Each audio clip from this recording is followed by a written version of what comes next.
Welcome sa Taguluan Plaza.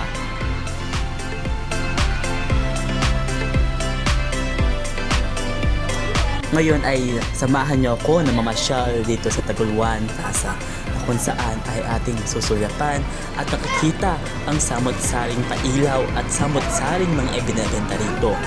Alinsabay sa pinagdiriwang nila na tinatawag na Cantago Festival.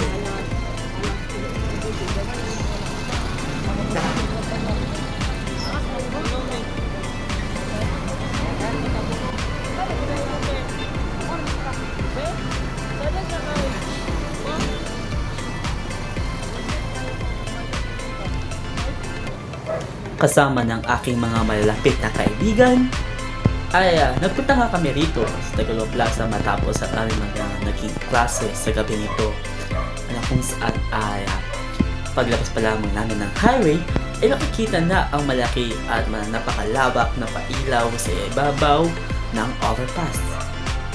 At habang papakit nga kami ng overpass, may kung anong realisasyon ang aking naisip, realisasyon na kung saan ay nakapuhos sa akin na magkaroon ng malalim na pag-unawa sa kahalagahan ng isang pagdiriwang na ito.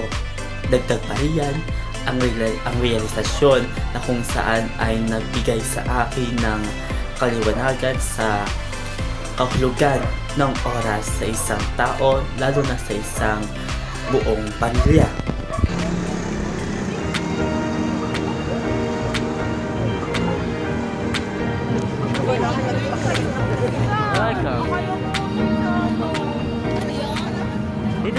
Sa oras na tumapak ang aming mga paa sa Agro-Industrial Fair, ay tumambad sa amin ang nagagandahan at nagpapalamuting mga bahay kubo na kinapapalibutan ng mga ilaw. Kanya-kanya mga pakulo ang ginawa, kuha dito, kuha doon ng mga larawan. At talaga mga tinatangkilik ng karamihan. At syempre, hindi na kayo magpapahuli sapagkat maging kami, maging ako ay naaliw sa aking mga nakikita. At habang binabagtas namin ang daan,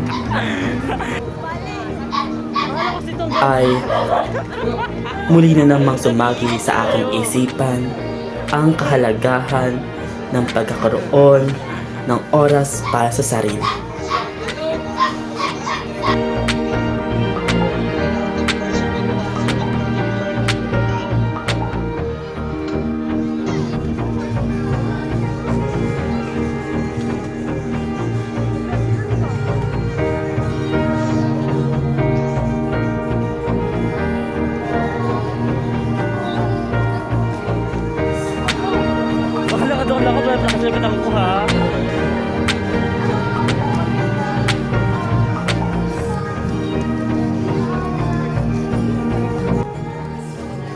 At habang papalapit kami sa aming pakay na destinasyon, ay tumambad na agad sa amin ang mga nagagandang kasuotan para sa mga kalahok para sa Cantago.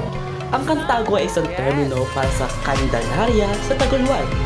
Isa itong relihiyosong pagdiriwang at pagdiriwang ng pasasalamat na nagpaparangal sa masaganang pagpapala mula sa Nuestra Señora Maria de la Candelaria, kilala rin bilang Our Lady of Our Angels. At bago matapos ang gabi, naunawaan ko ang kalagahan ng pagdiriwang na ito kung saan ito ang oras upang magbigay ng kasiyahan para sa sarili kasama ang mga malalapit na kaibigan, pamilya at mga